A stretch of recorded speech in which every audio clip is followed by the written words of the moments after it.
திமுகவை பற்றி பேசிய கட்சிகள் காணாமல் போய்விட்டதாக திமுக எம்பி கனிமொழி கருத்திற்கு மத்திய அமைச்சர் எல் முருகன் பதிலடி கொடுத்துள்ளார். நாடு கூட இன்னைக்கு அந்த சவுத் போலுக்கு போக முடியல, எந்த நாடும் போல. முதல் நாடாக நம்மளுடைய பாரத நாடு போயிருக்கிறது. நாம் பாரதியன் என்று சொல்ல வருவதற்கு ஒவ்வொருவரும் கௌரவமான கர்வம் கொள்ளுகின்ற அந்த தருணம். அந்த நேரத்தில் திமுகவினுடைய ஒரு சில்லற அரசியல், திமுகவினுடைய இயலாமை, திராவிட முன்னேற்ற கழகத்தினுடைய தேச துரோகத்தை தான் சைனாவுடைய கொடியை போட்டு பாட்டதை அவர்கள் இதை காட்டுகிறது என்பது நீங்க அதிக அளவுல வந்து தமிழ்நாட்டில் ஒவ்வொருத்தரும் இருப்பா. ட்ரக்ஸ் வந்து அதிக அளவுல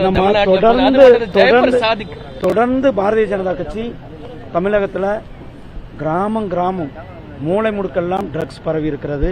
இதில் கடுமையான நடவடிக்கை எடுக்க வேண்டும் என்று கடந்த பல ஆண்டுகளாக பாரதிய ஜனதா கட்சி தொடர்ந்து நாம் இதை சொல்லிக் கொண்டிருக்கின்றோம். ஆனால் திராவிட முன்னேற்ற கழகம் அதை கண்டுகொள்ளாமல் திராவிட முன்னேற்ற கழகத்தை சேர்ந்த நிர்வாகியே அதை கடத்தி இருக்கிறார். கிட்டத்தட்ட முன்னாடி 2000 கோடினாங்க, 3000 கோடினாங்க, 4000 இப்ப 20000 கோடின்றாங்க. இப்ப திராவிட முன்னேற்ற கழகத்துக்கு சேர்ந்த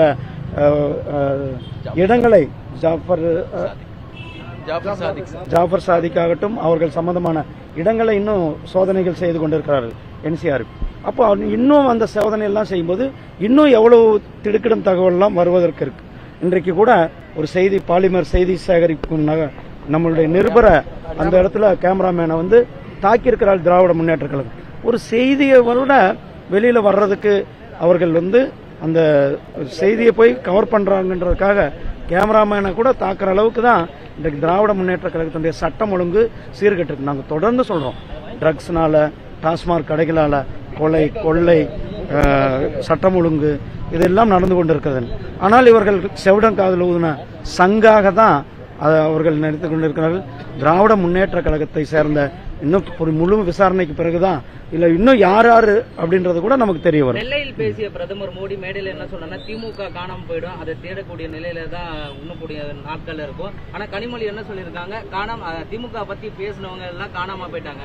ஆனா முதல்வர் என்ன சொல்றாருன்னா, திமுக பத்தி பேச அருகதையே இல்லைன்ட்டு சொல்லியிருக்காரு. இன்றைக்கு 3வது முறையாக 400க்கும் மேற்பட்ட தொகுதிகளில் பிரதமர் அவர்கள், மரியாதைக்குரிய திரு நரேந்திர மோடிஜி அவர்கள் 3வது முறையாக ஹாட்ரிக் வெற்றியை பெற்று 400க்கும் மேற்பட்ட தொகுதிகளில் வெற்றி பெற்று 3வது முறையாக ஆட்சி அமைப்பது நிச்சயிக்கப்பட்ட ஒன்று. மக்கள் ஆதரவு கொடுத்துக் கொண்டிருக்கிறார்கள். இந்தியா முழுவதும், பாரத தேசம் முழுவதும் மக்கள் ஆதரவு கொடுத்துக் கொண்டிருக்கிறார்கள்.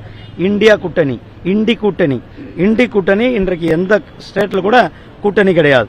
இண்டி கூட்டணி ஊழலுக்கான கூட்டணி, இண்டி கூட்டணி குடும்பத்திற்கான கூட்டணி, இண்டி கூட்டணி இந்த நாட்டுக்கு எதிரான கூட்டணி, இண்டி கூட்டணி ஊழலுக்கு ஆதரவான கூட்டணி.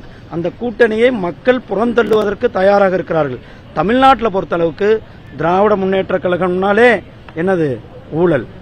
ஏற்கனவே 2G கேஸ் டெல்லி ஹைகோர்ட்ல விசாரணை முடிய தருணத்தில் இருக்கிறது. அதே நேரத்தில் ஒரு அமைச்சர் முன்னாள் அமைச்சர் புழல் ஜெயிலில் இருந்து கொண்டிருக்கிறார். ஒரு அமைச்சர் 2 மாசத்துக்கு முன்னாடி பதவி இழந்திருக்கிறார். ஒரு அமைச்சர் போன வாரம் என்ன சொல்லியிருக்காங்க, போய் விசாரணை எதிர்கொள்ளுன்னு சொல்லியிருக்கிறாங்க. இன்னும் தொடர்ந்து கிட்டத்தட்ட 11 அமைச்சர்கள் மேல ஊழல் புகார்கள் இருந்து கொண்டிருக்கிறது. இந்த 11 அமைச்சர்கள் மேலையும் விசாரணை நடந்து கொண்டிருக்கிறது. அது மட்டும் இல்லாமல் திராவிட முன்னேற்ற கழகத்தில் கருணாநிதி, ஸ்டாலின் கருணாநிதி, உதயநிதி ஸ்டாலின் கருணாநிதி, அதுக்கு அடுத்தது இன்னொரு அவருடைய குடும்பத்தவர் தான் அந்த பதவிகளுக்கு வர முடியும் என்பதை அது காட்டுது தான் குடும்ப அரசியல் சொல்றோம்.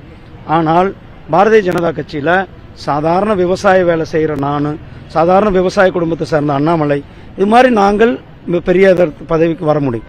திராவிட முன்னேற்ற கழகத்தில் வர முடியுமா? ஒரு பட்டியல் இனத்தை சேர்ந்தவரை திராவிட முன்னேற்ற கழகம் முதலமைச்சராக்க முடியுமா? அல்லது அந்த கட்சியினுடைய தலைவராகவோ அல்லது பொதுச் செயலாளராகவோ ஆக்க முடியுமா? முடியாது. ஏன்னா சமூக நீதியை அவர்கள் வாய்ச்சவடலாக மக்களை ஏமாற்றுவதற்காக, ஓட்டுக்காக தான் பேசிக்கொண்டு திராவிட மாடல்னு சொல்றாங்க. போலி திராவிட மாடல். ஏதாவது SC/ST ஹாஸ்டல் போய் பார்த்துருக்கீங்களா? ஸ்டாலினை போய் பார்த்துருக்காரா? ஏதாவது ஒரு SC/ST ஹாஸ்டல்? உதயநிதி ஸ்டாலின் ஏதாவது ஒரு SC/ST ஹாஸ்டல் எப்படின்னு பார்த்துருக்காரா? கிராமங்கள் தோறும் ரெட்ட சுடுகாடு. என்னது? கிராமங்கள் தோறும் ரெட்ட சுடுகாடு. எஸ்சி எஸ்டி ஹாஸ்டலில் போய் கால் வைக்க முடியாது. இதுதான் போலி திராவிட முன்னேற்ற கழகத்தினுடைய சமூக நீதி, திராவிட மாடல், தோல்வியுற்ற திராவிட மாடல். அவர்களுக்கு நம்மளுடைய தமிழக மக்கள் வருகிற இன்னும் 2 மாதம் தான் இருக்கிறது, சரியான பாடத்தை புகற்றி அவர்களை ஓரங்கட்டி உட்கார வைப்பார்கள். தமிழக அரசியலில் ஒரு பெரிய வரலாற்று திருப்பு முனையாக பாரதிய ஜனதா கட்சியினுடைய கூட்டணி 39 தொகுதிகளிலும் வெற்றி பெற்று எங்களுடைய பாராளுமன்ற உறுப்பினர்கள்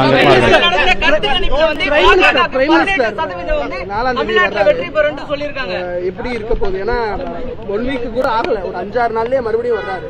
உங்களுக்கு தெரியும், இன்றைக்கு பிரதமர் அவர்கள் இந்தியா முழுவதும் சென்று செய்திகளை உள்ளது உள்ளபடி தெரிந்து கொள்ள ரெஃப்ளெக்ட் நியூஸை சப்ஸ்கிரைப் பண்ணுங்க.